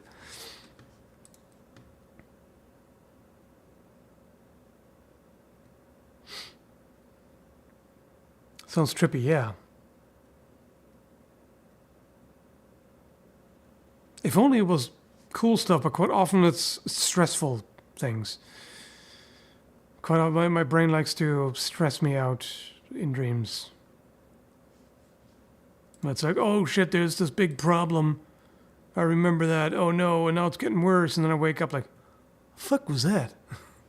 There's nothing going on. Or at least not that.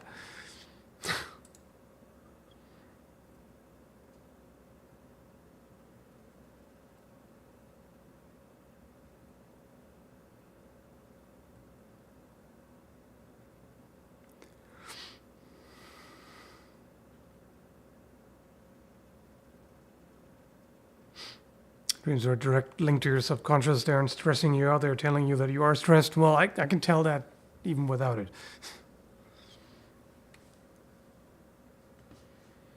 I mean, I can tell that I'm stressed just by this shit. It's basically, the more stressed I am, the fatter I am, because unfortunately, eating not so healthy foods is a coping mechanism, which works, but it's not. It's maladaptive. So yeah, you can tell just looking at me that I've been a little more stressed than usual. Anyway.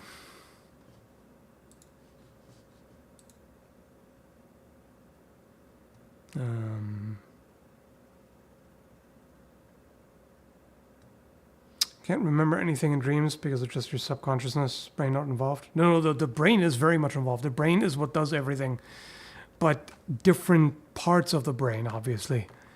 And they don't communicate the same way when you're asleep compared to when you're awake. And of course, conscious mind and subconscious is, yeah, different thing.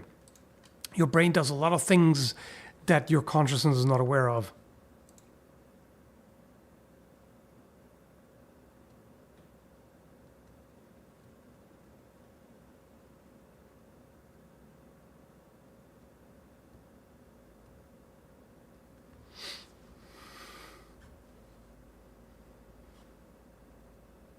My most recurring dreams are about doing badly at exams and classes for not having studied.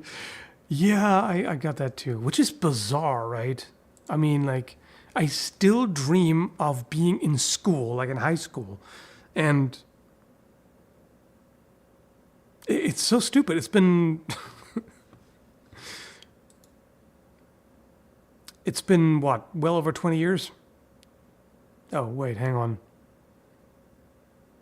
It's worse. It's been almost 30 years. Yikes. Back in my day. Yeah, it's weird that why brain? Why you bother with this shit? Why are you still simulating being in school? It sucks. Stop it. You're dumb. But no, it do.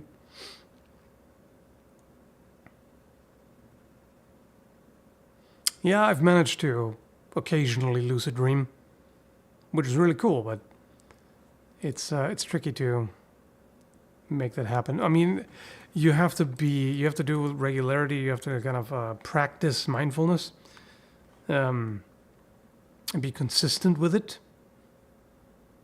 Yeah, being consistent with anything, it's tricky. You rather the brain do than do not? Yeah, well, I mean, sure. Between brain activity and no brain activity,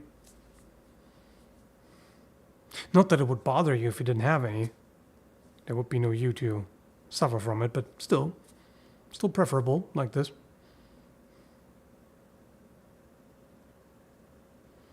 I've never had the classic back in school dream for some reason. Well, good. You can definitely count yourself lucky. It sucks. It's annoying.